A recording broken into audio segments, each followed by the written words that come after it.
আলহামদুলিল্লাহ আসসালাতু ওয়াসসালামু আলা রাসূলিল্লাহ। আমাদের তখতি নাম্বার 26 চলছিল ইজরায়ে কাওয়াইদ, যার মধ্যে শেষ ক্লাস পর্যন্ত আমাদের এতটা পর্যন্ত পড়ানো হয়ে গেছে। ইনশাআল্লাহ আজকে আমরা এখান থেকে পড়া শুরু করব। তাহলে চলুন পড়াটা শুরু করা যাক। আউযু বিল্লাহি মিনাশ শাইতানির রাজিম, বিসমিল্লাহির রহমানির রহিম। পেজ নাম্বার হচ্ছে 47, ঠিক আছে, নুরানি কায়দা বইয়ের। তাহলে পড়া যাক। কাফে জবর আছে, এই কাফের সঙ্গে লাম যুক্ত হবে কারণ লামে তাশদীদ আছে। কাফ লাম জবর কেল, লাম আলিফ জবর, আলিফটা লামের সঙ্গে যুক্ত হবে। লাম আলিফ জবর লা, কেল লা। বা লাম জবর, লামে সাকিন আছে তাই জন্য লামটা বায়ের সঙ্গে যুক্ত হবে। বা লাম জবর বেল, কেল লা বেল।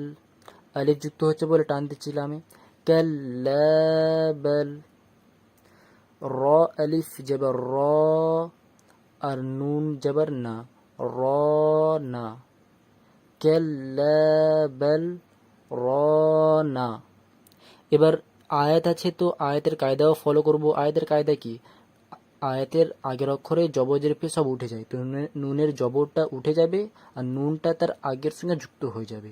তো র আলিফ জবর র হয়েছিল, তো র বলার পরে নুনটা যুক্ত হয়ে যাবে, রন।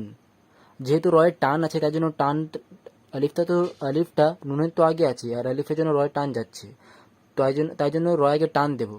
টান দেওয়ার পরে তারপরে নুন যুক্ত হবে, রন। কেল্লাবাল রন। আচ্ছা, তো এখানে কি থামার চিহ্ন আসলো, কি ওয়াকফে চিহ্ন আসলো? সিন কাফ তাহা, সাক্তা এর নাম, সাক্তা আসলো।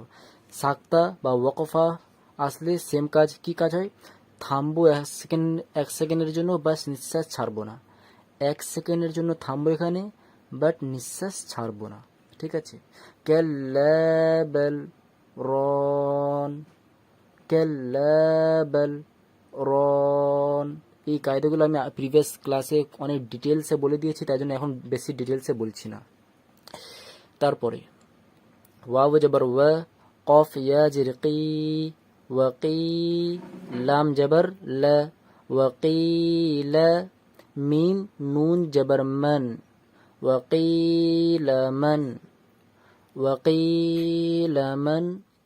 র আলিফ জবর র, কফ দুজে কিন, র কিন। বাট আয়াত আছে বলে আয়াতের কায়দা ফলো করব, অর্থাৎ আয়াতের আগের অক্ষরে জবরের পেশ, দু জবর দু জের দু পেশ সব উঠে যায়। তো সিম্পল কথায় আয়াতের আগের অক্ষরটা তার আগেরটার সঙ্গে যুক্ত হয়ে যায়। তো র আলিফ জবর র ছিল, র বলার পরে কফটা যুক্ত হবে, র। র বলার পরে কফ যুক্ত হবে, রক। আচ্ছা, এটা কায়দা মনে করাই। কলকলা কায়দা, কফ ত বা জিম দাল, এই 5টা অক্ষর যখন কার সঙ্গে যুক্ত হয় তো কলকলাও করতে হয়।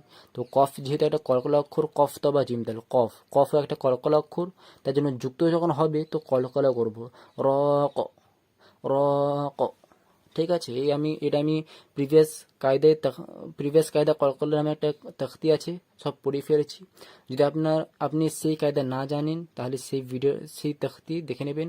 চ্যানেলের প্লেলিস্টে সমস্ত তখতিগুলো পরপর আছে, ঠিক আছে। আর তখতির নামও আছে, ইকফাত, এই তখতি নাম্বার 11 ইকফা, তখতি নাম্বার 10 ইজহার, এমনি কলকলা সব লেখা আছে, ঠিক আছে। তো প্লেলিস্টে যাবেন, সমস্ত কায়দা পাবেন সেখানে। তো সেখান থেকে কলকলা কায়দা না জানলে দেখে নেবেন সেই ভিডিওটা, ঠিক আছে। রক, ওয়াকিলা মান রক। তো এখানে সাক্তা আসলো, তো সেম কাজ।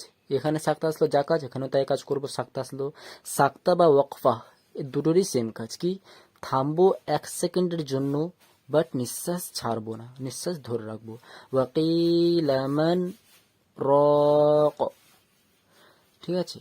যেমনি নিঃশ্বাস নেওয়া যাবে না এইভাবে, ওয়াকিলা মান রক। তো এখানে আমি নিঃশ্বাস নিলাম, এটাও নেওয়া যাবে না, ঠিক আছে। তো এইটা বলছি, থামবো 1 সেকেন্ডের জন্য, অর্থাৎ 1 সেকেন্ডের বেশি থামা যাবে না। 1 সেকেন্ডের জন্য থামবো, বাট নিঃশ্বাস ছাড়া যাবে না। ওয়াকিলা মান রক।